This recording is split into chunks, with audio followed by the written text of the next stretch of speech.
understand Christianity? People think Christianity is just a way to go to heaven. People think only. They say Christianity is only a religion. So we've made it a religion. We've made it a philosophy.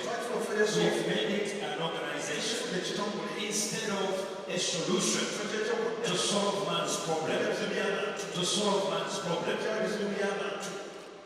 When you look at the scripture, Luke chapter 2, we come from verse 6. And so, telling you that the story that has happened, the angel came, spoke to Mary, you all know that story, the singers have been singing about it. But let me just go quickly here. So it was that while they were there, the days were accomplished that she should be delivered. Let me start with this word. Your days of suffering have been accomplished.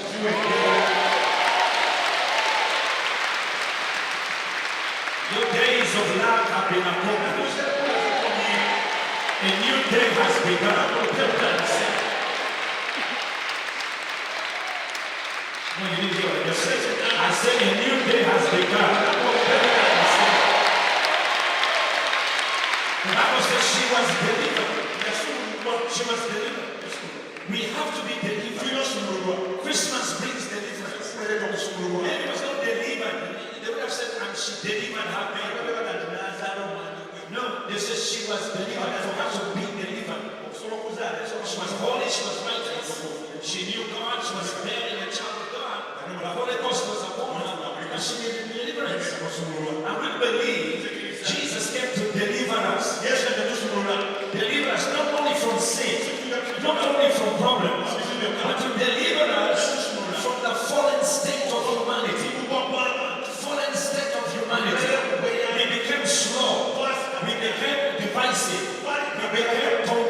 We became poor. We became lacking. We are literally slow.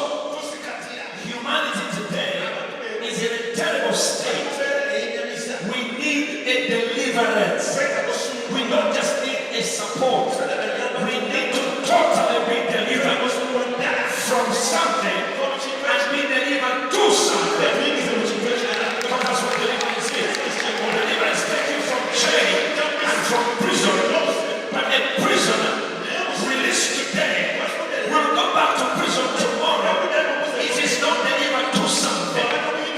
When you get out of prison and you are stiff, when you come out of prison, rehabilitated, serving your sentence, somebody must be able to give you work. Somebody must be able to hook you up in a new system. If they don't, you're going to develop a cycle of being a prisoner. Repeated offenders are the one breaking down the prison system. It's the same thing today. If somebody delivers you from poverty and he gives you $1 million and he gives it to you, but he doesn't give you how to use it, where to use it, you will lose it in 24 hours. And then you go back to where you were.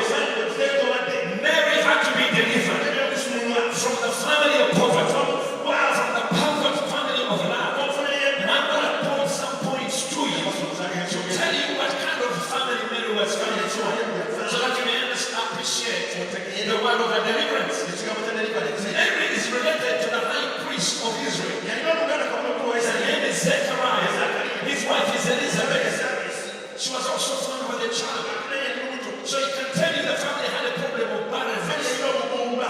Elizabeth failed to produce, to conceive a child. Why? When they have God. Why? When they are righteous. Why? When they are holy. Why? When they were tithers. Sometimes we ask ourselves, we say, I'm a tither. I pray. I do everything. How come things don't change? You need deliverance. But not the deliverance you think of. No. You need to be moved from where you are to be taken on the speed of divinity. That in 1 year, your life will change forever.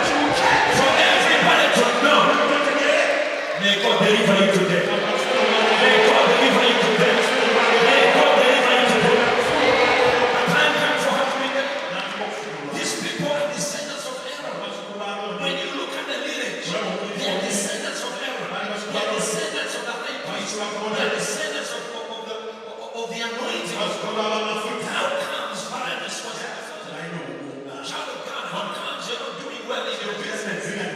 there's something which actually not demonic, but it's just a fallen state of humanity.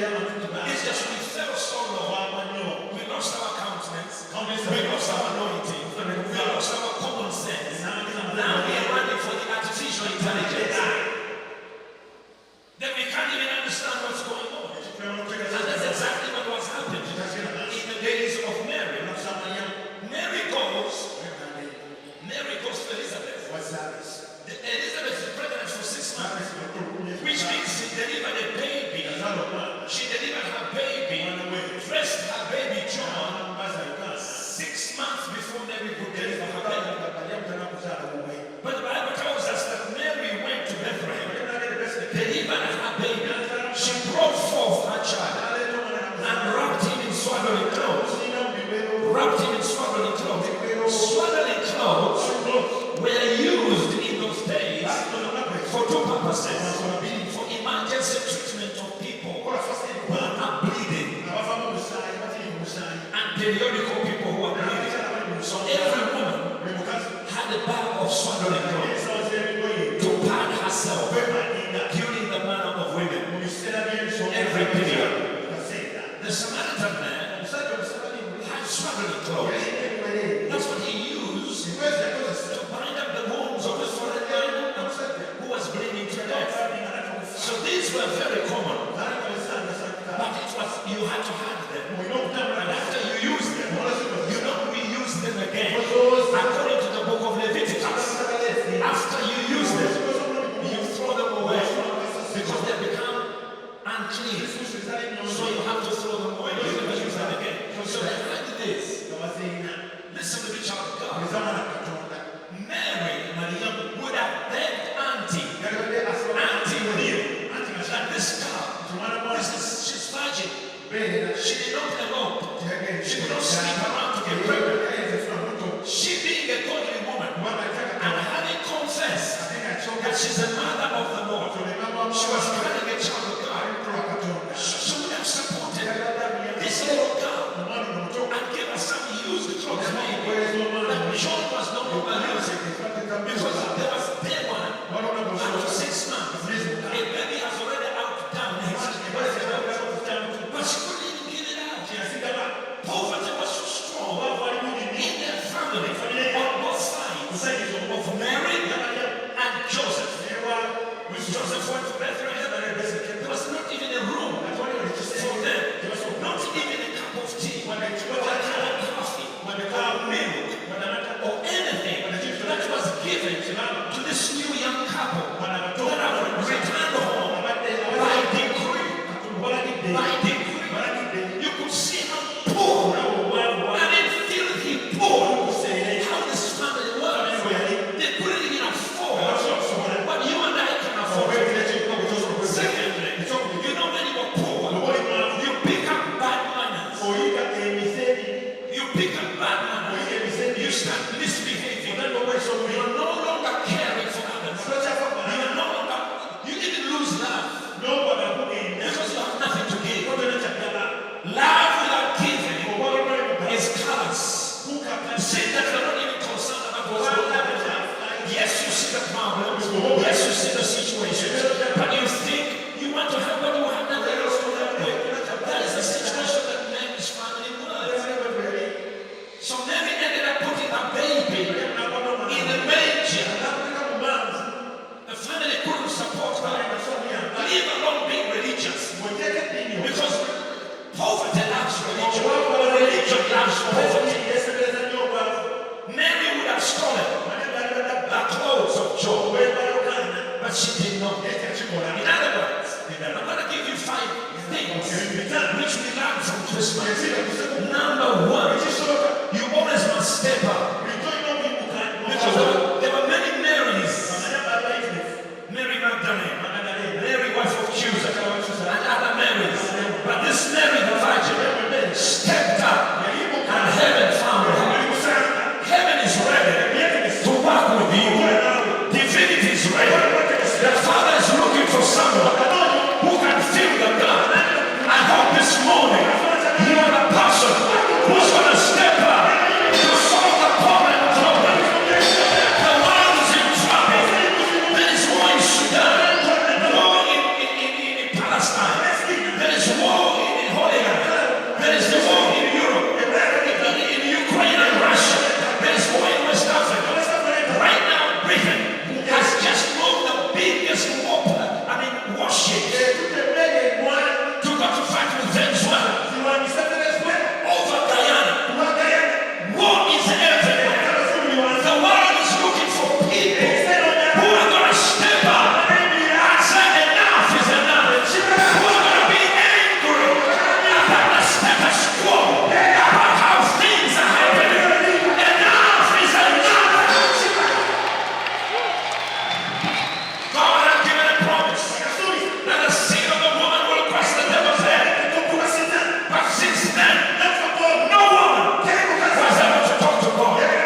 She stepped up. Raise your hand and say, I'm going to step up. Tell the person next to you. You've been looking for somebody to bring a solution.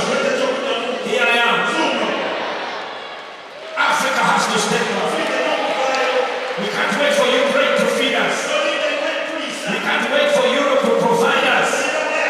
We have to step up.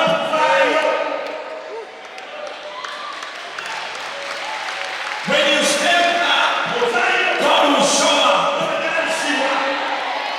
You didn't hear what I said. When you step up, God will show up.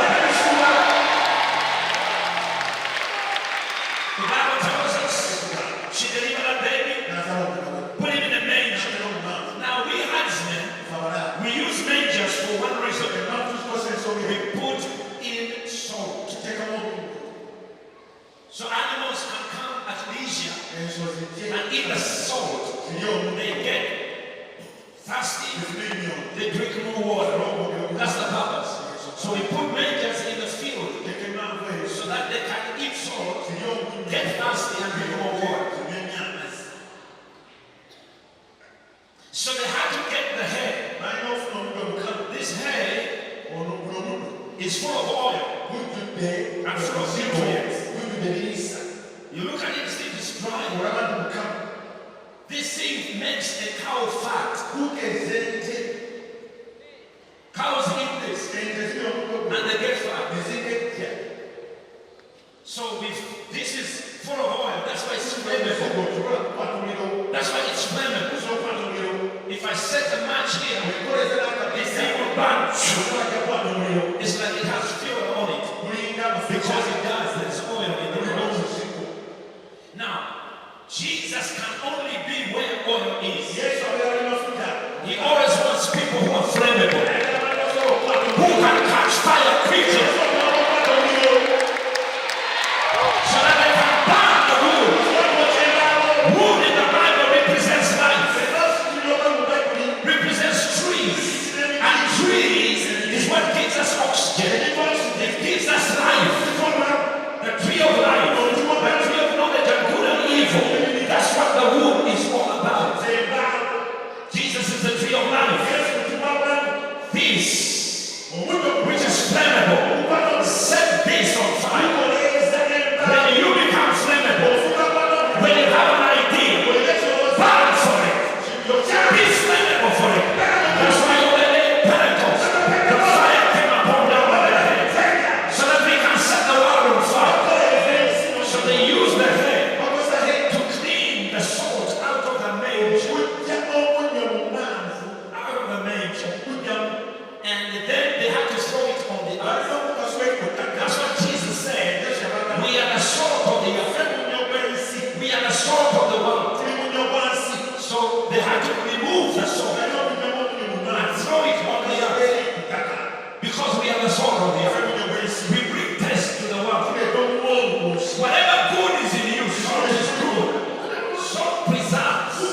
Salt brings taste. Majority of the believers, we are still in a manger. We are still in a manger. We are still in a container. But the hour has come. 2024 is here. We are coming out of the church. We are going out there in the world. So that the King of Glory can come inside of us. So get ready. You're going to start your company. Get ready. You're going to build your hospital. Get ready. You're going out to that nation. And you'll never borrow. Get ready to bring a new idea. Get ready. Somebody shout hallelujah. We are going out. Jesus came so that we can get the good out of us and give it to the world. Not only that. Why? Why the manger? Manger. The first word is man. The second word is anger.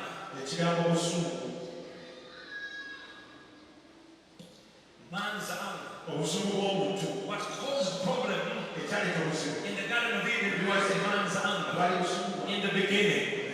So So this is man's arm. You only see it when Jesus was crucified and bled. You wonder where did they get the arm? Where did they get the arm? When Adam and Eve were cast out of the garden, they left angry. It's okay to be angry. The problem today, the church is not angry. Africa is not angry. And the Bible says, be angry, but don't sin. To be angry is like steel with temper. Steel without temper is a rope. In order for steel to be strong, it must have temper.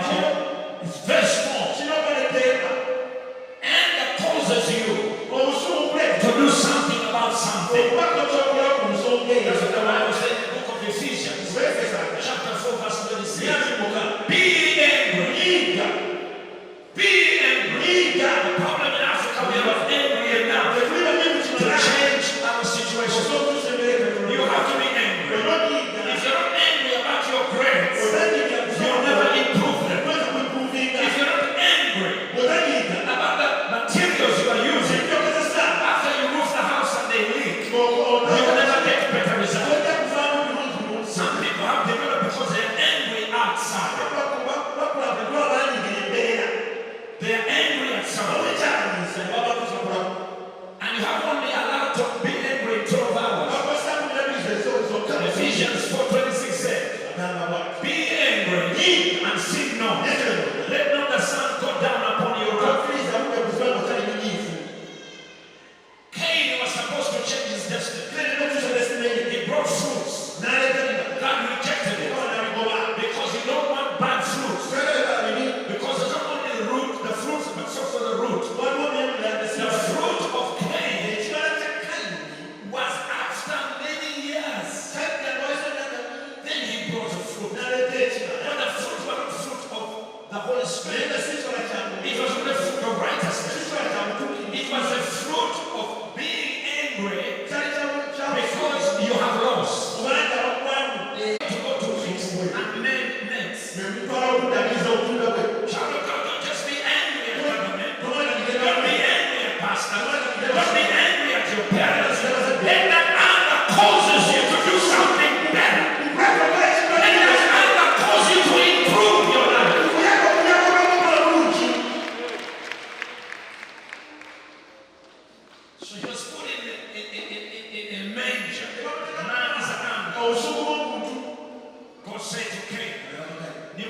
this will go you somewhere.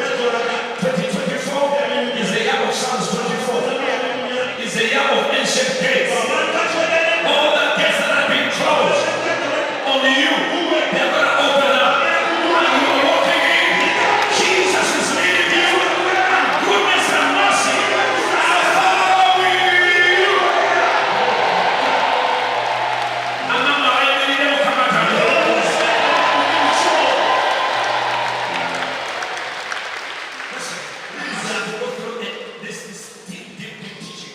Of the manger, So the manger reveals the wood on which Christ will be crucified. It also reveals the life that will have Jesus in. And because Jesus came in the manger, everything began to move. You must say, even if they don't, even if my mama did not, but I'm taking responsibility, it must happen to me. If God has ever promised that they will make nations and never borrow, you're going to be the first one to make nations. I can't hear you. You have to take responsibility. You have to step up. Because if you don't, history is being written right now. Whether you like it or not. Peter walked on water. Doesn't matter how he did. Whether he moved with first leg or second leg, he walked procrastinated. Tell the person next to you, so today, I'm stepping up. Use what you have to create what you want. Now that you use what you have in order to create what you want, we've got a spirit of entitlement. We've got a spirit of false expectation. That because someone is my older brother or young brother or I'm a cousin or we are twins, we're going to work it together. It doesn't work that way in reality. Elizabeth received Mary. Needs a new house. Needs a new car. You don't have to use John's car. May God give you something new for your life.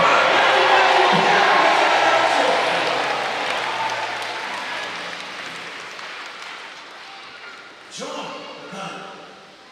was supposed to baptize Jesus, not to dress him. Tell the person he said, you're supposed. Tell the person, he said, you are supposed to do something spiritual for me, not physical.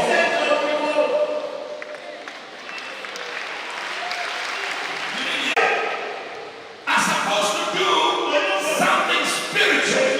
You're supposed to pray with me. Because as John was baptizing Jesus, as John was baptizing Jesus, Jesus prayed. So John and Jesus were praying. That's the best thing somebody can do to you. Let your family member pray for you. Don't expect they're going to buy you a new car. God is going to give you a brand new car.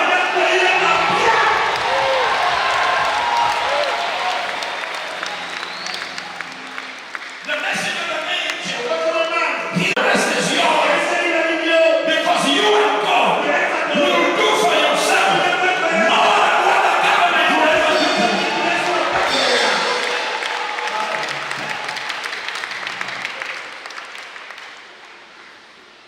Tell the person who's sitting, I'm expecting you to pray with me as I'm going through my anointing.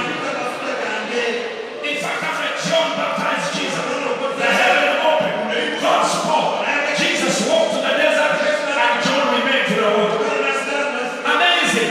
This one is in the river, plenty of water. This one is in the desert, no water. Two different people, two different personalities, different purposes. You may go where there's no water, but you are the water of life.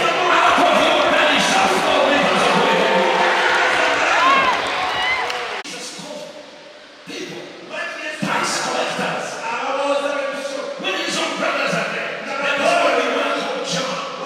On the information, when are going to do in January? I'm just covering the water, just in case it does not spray in January. But I'm telling you, what if this rain